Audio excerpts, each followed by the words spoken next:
सुन रहे हैं संदीप सुमन को।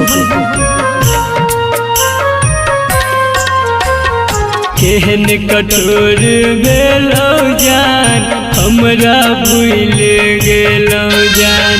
केहन कठोर भेलौ जान हमरा भूल गेलौ जान।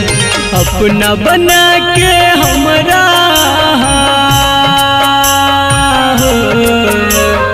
अपना बना के हमरा दिल से निकाल देलौ जान। केहन कठोर भेलौ जान हमरा भूल गेलौ जान। केहन कठोर भेलौ जान हमरा भूल गेलौ जान।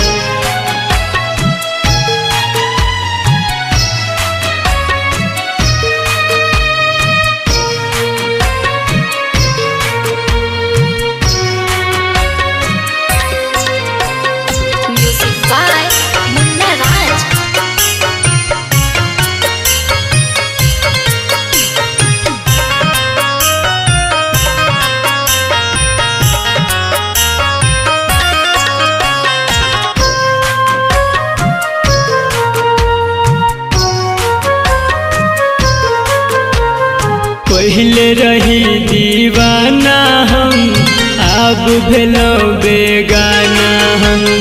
दुनिया सतेतै जब हमरा सहबै को नाताना हम। पहले रही दीवाना हम अब भेलौ बेगाना हम। दुनिया सतेतै जब हमरा सहबै को नाताना हम। जिंदगी जिए के सहारा हमार हो। जिंदगी जिए के सहारा हमर बस एकटा छेलौ जान। केहन कठोर भेलौ जान हमरा भूल गेलौ जान। केहन कठोर भेलौ जान हमरा भूल गेलौ जान।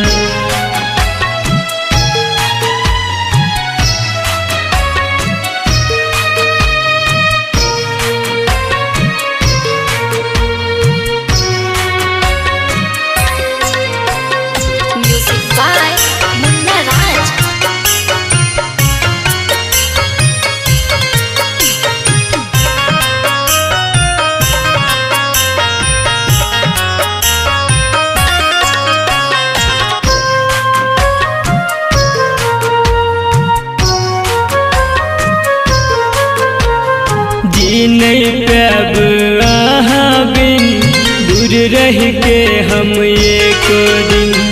हंसी खुशी सब हमर कोना कऽ लेलौ अहाँ छिन। जी नहीं पाब अहाँ बिन दूर रह के हम एक दिन। हंसी खुशी सब हमर कोना कऽ लेलौ अहाँ छिन। संदीप विकेश शत्रुधन कहे हो। संदीप विकेश शत्रुधन कहे कोना बदल गेलौ जान। केहन कठोर भेलौ जान हमरा भूल गेलौ जान। केहन कठोर भेलौ जान हमरा भूल गेलौ जान।